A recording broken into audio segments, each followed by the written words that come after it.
Donc, aujourd'hui, on nous combat au nom de Dieu. Les gens utilisent le nom de Dieu pour combattre. On nous qualifie à des Boko Haram, que nous sommes de la secte de Boko Haram. Ils nous combattent, ils racontent ces choses. C'est au nom de Dieu, ils utilisent le nom de Dieu pour combattre. Le Seigneur déjà a annoncé qu'au dernier temps, que les gens vont vous persécuter. Les gens raconteront toutes sortes de mal sur vous, croyant rendre un culte qui est agréable à Dieu. C'est ce que le Seigneur Jésus-Christ a dit. Ils vont vous faire toutes choses. Ils vont raconter des faussetés sur vous, croyant rendre un culte agréable à Dieu. Ils vont vous diffamer, croyant rendre un culte qui est agréable à Dieu. Ils vont vous dénigrer, croyant rendre un culte qui est agréable à Dieu.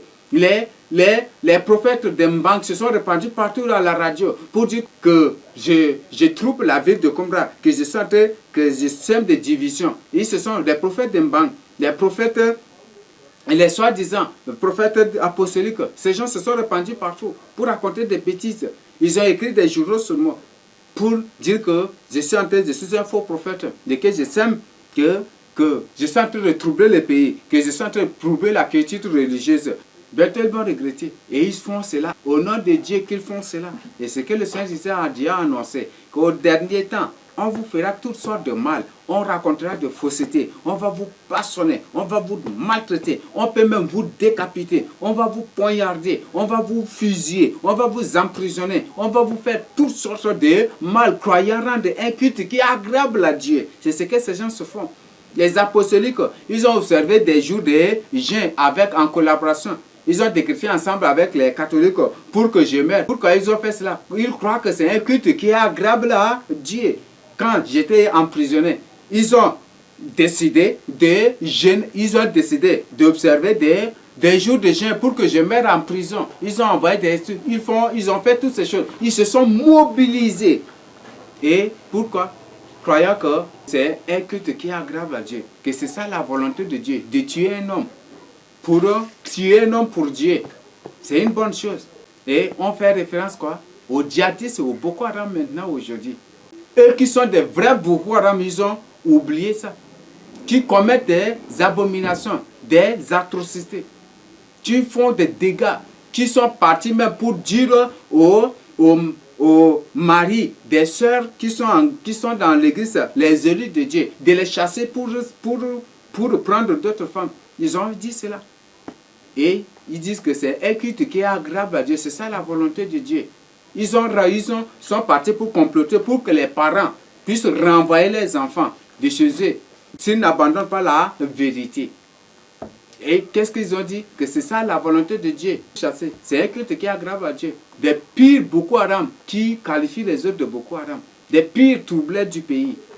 Puis agitateurs du pays qui qualifient les autres des... Et ce sont des sorciers, des magiciens. La plupart sont des sorciers, sont des magiciens. Abel Manita est dans la franc-maçonnerie. Maintenant, celui qu'on a placé comme le remplaçant de Abel, Génia. Si une personne est coordinateur national des projets, imaginez ça, c'est une personne, certainement dans une secte, dans des révélations, même le Seigneur a précisé, le Seigneur a déjà révélé aux frères qu'il est parti avec des démos, il a rempli les églises, et il a rempli les temples apostoliques de Dinda et de Madan partout, il les a remplis par des démos. C'est ce que le Seigneur a révélé aux frères. Ils ont témoigné. Combien de fois ces gens sont cherchés à m'éliminer? Joël, Émile Bilbo, tous ces gens qui ont à tout prix ont voulu en finir avec moi. Mais le Seigneur m'a préservé. Là, ce sont des agents de Satan. Des agents de Satan, mais qui partent à la radio, ils se déguisent, ils disent qu'ils sont des hommes de Dieu et qui racontent de n'importe quoi. Et les gens croient que non, c'est bon de faire cela, c'est bon. Et les gens disent que non, c'est bon et croyant que c'est un culte qui est agréable à Dieu. C'est une pratique qui est agréable à Dieu. Non, c'est ce que nous voyons aujourd'hui. Mais la fin de ces gens, c'est la destruction. La destruction de Sodome et Gomorrhe. La destruction de Babylone moderne. Babylone moderne, c'est le catholicisme. Et tous ceux qui acceptent de se soumettre au catholicisme pour la religion mondiale. Et la fin, c'est l'état de feu. L'enfer, s'ils meurent, c'est en enfer qu'ils vont atterrir. C'est là qu'ils vont savoir que combattre Dieu, je regrette d'avoir combattu Dieu. Et c'est en étant de feu qu'ils vont découvrir que c'est vraiment terrible là aussi. Maintenant, je voudrais que nous lisons ensemble Deutéronome 30, verset 15. Voici, je mets aujourd'hui devant toi la vie et le bien, la mort et le mal. Je mets devant toi la vie et le bien, la mort et le mal. Le bien et le mal, la vie et la mort. C'est ce que Dieu a dit. Et le verset 19 dit, je prends aujourd'hui à témoin contre vous le ciel et la terre. J'ai mis devant toi la vie et la mort, la bénédiction et la malédiction. Choisis la vie afin que tu vives, toi et ta postérité. Donc le Seigneur te recommande de choisir la vie. Si réellement tu veux être sauvé, si réellement tu veux régner avec le Seigneur Jésus-Christ dans son royaume au ciel, choisis la vie. Choisis la vérité. Le Seigneur dit qu'il est la vérité. Dans Jean 17, il dit que sa parole est la vérité. Et il dit qu'il est la lumière. Tu dois venir à la lumière. Afin que s'il y a des mauvaises œuvres dans ta vie, que ces œuvres-là soient manifestées pour que tu puisses les abandonner, pour devenir un enfant de la lumière. Beaucoup de gens qui combattent la lumière, qui combattent la vérité aujourd'hui, parce qu'ils voient que s'ils acceptent cette vérité, les œuvres seront exposées. Et comme ils ne veulent pas se repentir, ils seront exposés aussi aux autres. Mais tu ne dois pas faire ainsi. Tu dois accepter la vérité. Tu dois accepter la lumière. Afin que tes œuvres qui sont cachées, des mauvaises choses dans lesquelles tu vis dans l'ignorance, soient manifestes pour que tu les abandonnes pour ton salut. C'est ce que Dieu veut de toi. Il dit ce que Dieu veut. Est-ce que c'est la mort du pécheur? Que le méchant ou le pécheur se répandent pour avoir la vie éternelle. C'est ce qu'il a dit dans Ézéchiel 18, 23. Ce que je désire, est-ce que le méchant meurt? Dit le Seigneur éternel. N'est-ce pas qu'il change de conduite et qu'il vive? C'est ça ce que Dieu veut. Donc il ne veut pas ta mort, toi le pécheur, toi le méchant. Un méchant selon Dieu, ce n'est pas une personne qui regarde méchamment les autres. Non, ce n'est pas ça. Ce n'est pas dans le contexte de nous les humains. Mais c'est un méchant selon Dieu est celui-là qui connaît bien la vérité. Lisez seulement Ézéchiel 18 dans sa totalité, vous allez découvrir. Donc un méchant est celui-là qui connaît bien la vérité, mais qui refuse de mettre en pratique cette vérité, qui connaît bien la vérité de la parole de Dieu, qui connaît bien la voix du Seigneur, mais qui refuse de mettre en pratique. C'est ça un méchant devant Dieu. Et un rebelle, c'est celui-là à qui Dieu lui ordonne, fais ceci, et la personne refuse. Fais cela, la personne refuse. C'est ça un rebelle devant Dieu. C'est ça un rebelle. Et Dieu dit qu'il ne désire pas la mort du méchant, mais que le méchant que le méchant change de conduite. Que le méchant vienne à lui en changeant de conduite. Te détourne du mauvais chemin. Et le verset 32 dit, car je ne désire pas la mort de celui qui meurt. Dieu le Seigneur, l'Éternel. Convertissez-vous donc et venez et vivez. Donc, il ne désire pas la mort de celui qui meurt. Toi qui prends le mauvais chemin, toi qui prends le chemin de la mort, toi qui prends le chemin le chemin large et spacieux de l'enfer. Le Seigneur dit, convertis-toi, détourne-toi pour prendre le chemin de la vie éternelle. Prends le chemin étroit pour le salut de ton âme. C'est ce que le Seigneur t'avertit. Et c'est le moment maintenant de le faire. Car il n'y a pas ce chemin-là après la mort. Il n'y a pas ce chemin après la mort. Ce chemin-là, il n'y a pas à changer après la mort. Si aujourd'hui, ce chemin, c'est à décider sur la terre. Moi, je décide de marcher sur les trois chemins pour mon salut. C'est à décider sur la terre et à y marcher dessus sur la terre. Ce n'est pas après la mort. Non, c'est ce que je voulais nous avertir. Et beaucoup de gens disent que non, après la mort, que c'est après la mort qu'on va changer, qu'on va décider, et Dieu on va se repentir, tout ça c'est des doctrines philosophiques. Même beaucoup de gens aussi qui disent qu'après la mort tout est fini. Même il y a certains qui disent ça. Et certains, même des chrétiens, il y a un pasteur qui m'a surpris ça, avec cela, qu'après la mort tout est fini. C'est après le jugement d'abord, Dieu va nous recevoir. C'est ce qu'il a dit. Et beaucoup disent qu'après la mort, on va te transformer en papillon, en lézard, en margouillat, pour attendre le jugement dernier. Qu'est-ce que cela veut dire? Ce n'est pas ça ce que Dieu a donné. Dieu nous a dit, si ce n'est pas un sorcier qui raisonne de la sorte, si ce n'est pas un sorcier qui raisonne de la sorte. Donc Dieu met devant nous le chemin de la vie éternelle. Le Seigneur met devant nous le chemin de la vie éternelle. Il y a aussi le chemin de la mort. Donc à toi de choisir. Il met devant toi et il te conseille de choisir la vie afin que tu vives.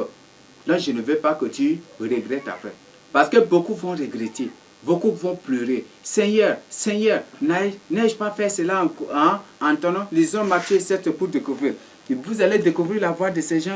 Seigneur, Seigneur, n'avons-nous pas prophétisé en ton nom? Seigneur, Seigneur, n'ai-je pas fait ceci là en ton nom? Seigneur, Seigneur. Mais qu'est-ce que le Seigneur va leur dire? Retirez-vous de moi. Matthieu 7, 21 à 23.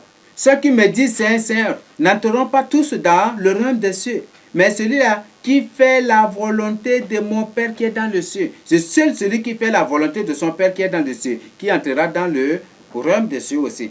Plusieurs me diront en ces jours-là, Seigneur, Seigneur, n'avons-nous pas prophétisé par ton nom? N'avons-nous pas chassé les démons par ton nom? N'avons-nous pas fait beaucoup de miracles par ton nom? Alors, je leur dirai ouvertement, je ne vous ai jamais connu. Retirez-vous de moi, vous qui commettez l'iniquité. Aujourd'hui, il y a certains que moi aussi j'ai reçu le don. Moi aussi, le Seigneur m'a béni. Moi aussi, je suis un prophète. Je guéris, je délivre les malades, je guéris. Et ils croyaient qu'en délivrant les possédés, ils croyaient qu'en faisant cela, là, qu'ils seront sauvés. Quand on leur annonce la vérité, ils refusent. Et ils croyaient qu'en délivrant qu'en guérissant les malades, en délivrant les possédés, ou en ressuscitant les morts, ou en faisant ces choses qui sont sauvées. Beaucoup le croient ainsi. Non. Si une personne aujourd'hui, prie avec un malade et que le malade retrouve la santé, il dit, moi je suis père spirituel. Et quand une personne fait cela, moi je suis papa spirituel. Quand une personne, je suis père. Et il va imposer aux gens de l'adorer, de l'appeler papa. Même il y a certains qui imposent à ce que les fidèles se prosternent devant lui.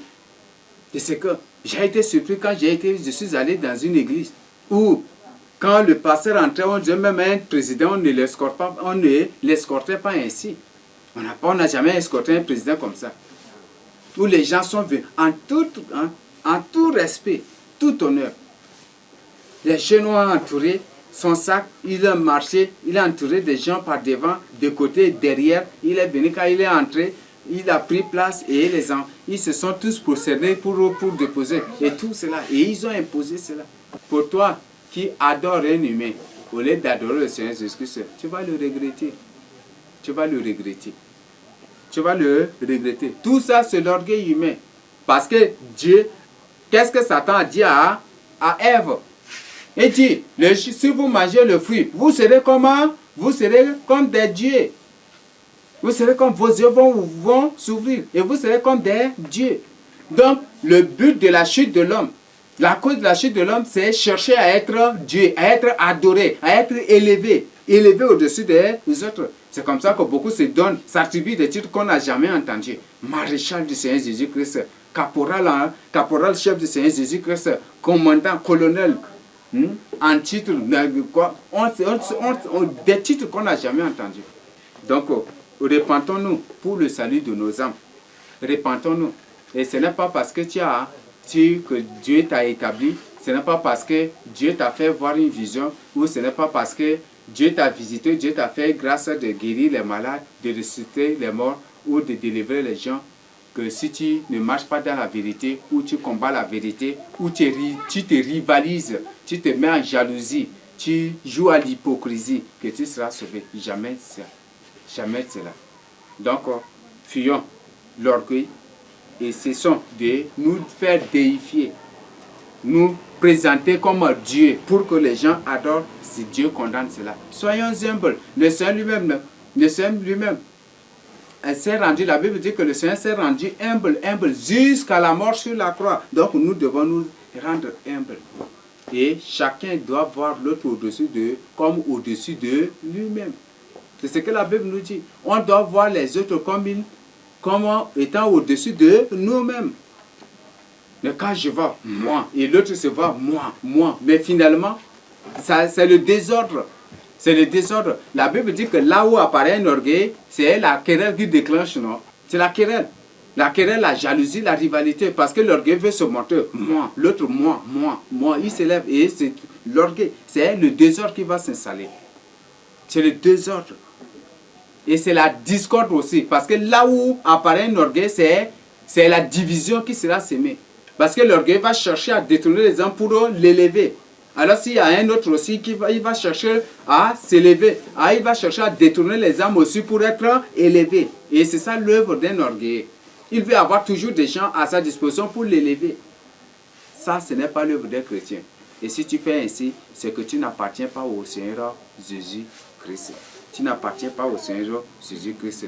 Ne sois pas, ne nous montre pas moi.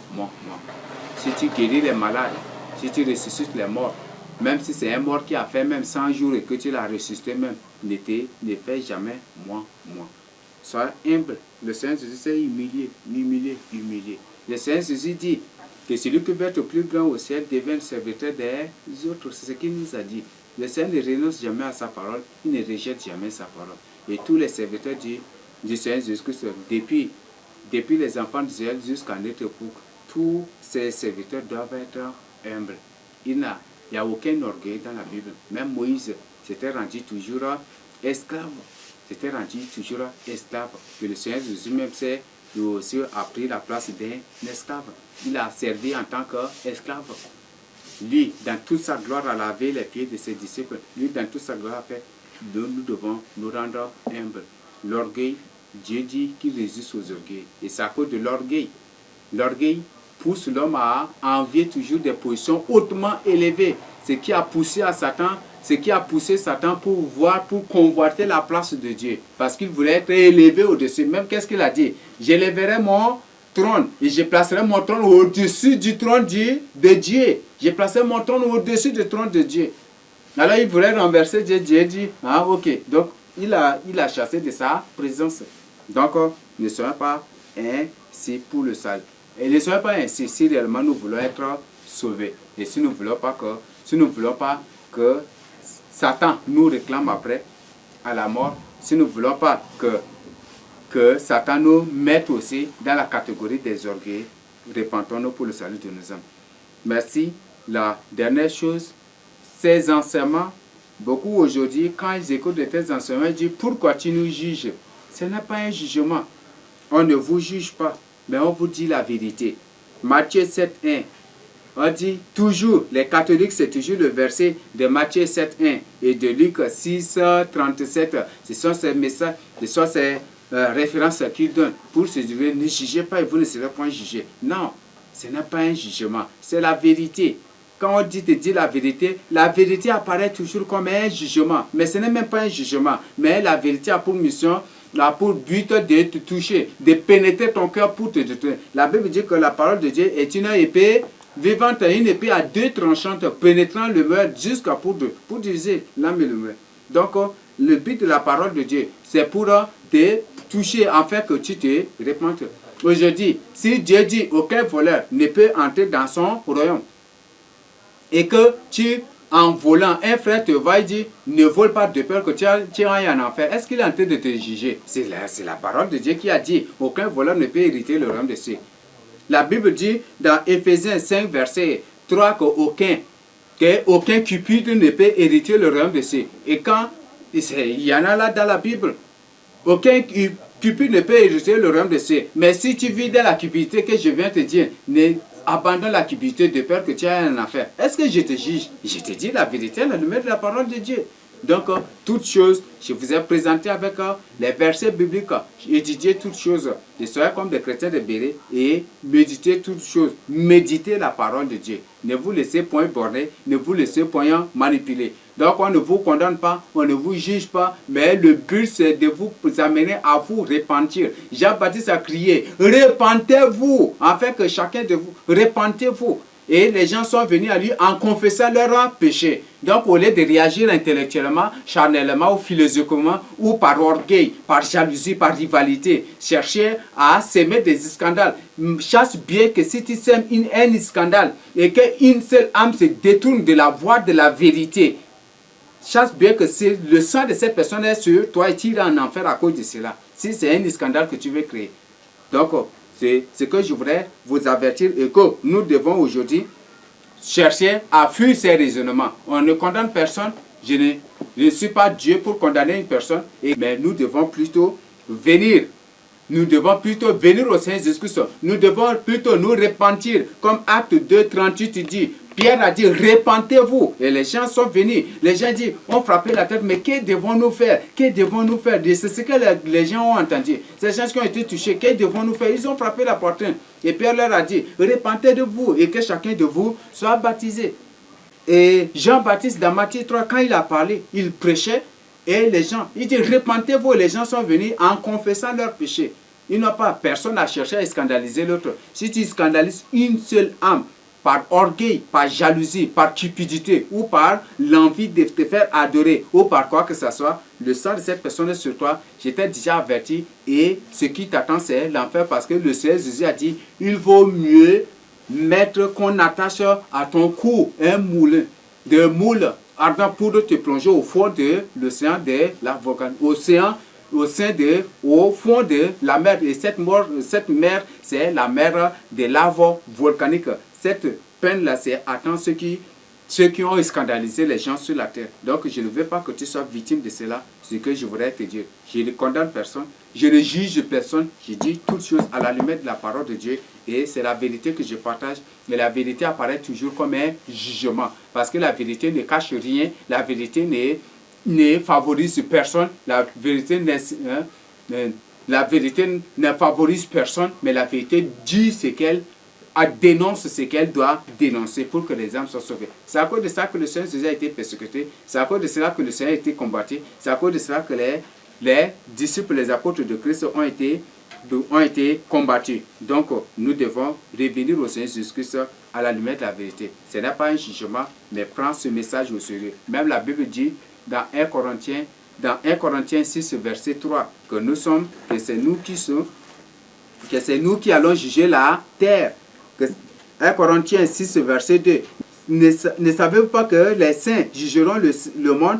Et si c'est par vous que le monde sera jugé, êtes-vous indigne de rendre les moindres jugements? Donc, le Seigneur dit que même dans Apocalypse 20, la Bible a précisé qu'il y aura des gens que le Seigneur va établir pour juger le monde avec lui. C'est ce que la Bible dit dans Apocalypse 20. Dieu, vous allez découvrir. Donc, répentons-nous et soyons comme des chrétiens au temps de Pierre, au temps des 120 apôtres dans Acte 2, qui, après avoir écouté Pierre, ils ont frappé la poitrine.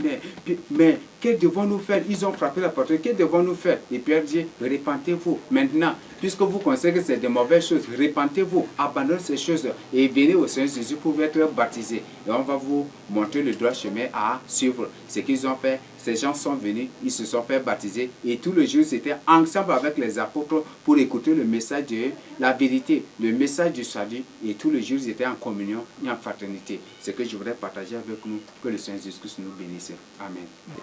Nous allons chanter le CV 85 pour clôturer l'enseignement. Viens à Jésus, il t'appelle aujourd'hui, trop longtemps tu fus rebelle, aujourd'hui viens à Jésus t'aime, Jésus t'aime, aujourd'hui malgré ta misère extrême, aujourd'hui viens à il pardonne, aujourd'hui reçois le salut qu'il donne, aujourd'hui viens à il efface tous tes péchés, odiés, ces jours est un jour de grâce, aujourd'hui viens à Jésus, il t'appelle, aujourd'hui, trop longtemps tu fus rebelle, aujourd'hui viens à Jésus t'aime, aujourd'hui, malgré ta misère extrême, aujourd'hui viens à il pardonne toujours, reçois le salut qu'il donne, aujourd'hui viens à il efface tes péchés, aujourd'hui, ces jours est un jour de grâce, aujourd'hui viens à lui. Merci, bénis cet enseignement que tu viens de partager avec tes élus, que cela puisse faire du bien à tes enfants, que cela pénètre le cœur endurci et que cela amène des âmes à toi. Je scelle cet enseignement par ton sang, par ta puissance, par ton onction et par ton Esprit Saint, mon Dieu Tout-Puissant.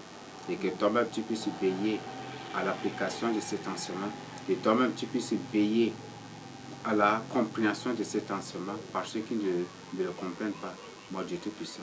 Bénis ce moment, bénis tes élus, bénis ceux qui l'ont reçu et bénis ceux qui suivent pour la gloire de notre Jésus. Oh mon Dieu est bon. Papa Yahweh est bon. Oh, à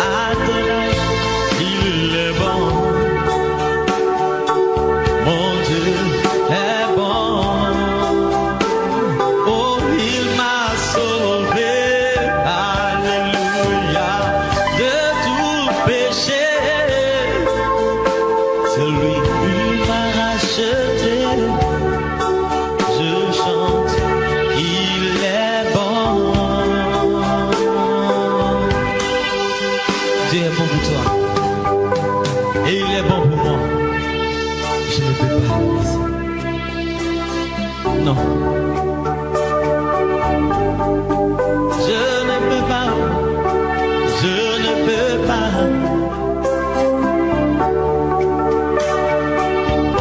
Si l'on me donnait tout l'or du monde, non, non, non, non, non, non, non. Si l'on me donnait d'avoir les plaisirs de ce monde, non, non, non, non, non, non, non. Si l'on te donnait d'avoir toutes les voitures de ce monde, remue la tête, dis non, non, non, non, non. Si l'on te donnait d'avoir tous les hommes de ce monde, secoue la tête, dis non, non, je ne veux pas laisser Jésus. Je ne veux pas le laisser, je ne veux pas laisser Jésus. Je ne veux pas le laisser, je ne veux pas, je ne veux pas, non, non. Si l'on te donnait d'avoir toutes les richesses de ce monde, secoue la tête, dis non, non, non, non, non. Si l'on te donnait d'avoir les voitures de ce monde, cela ne compte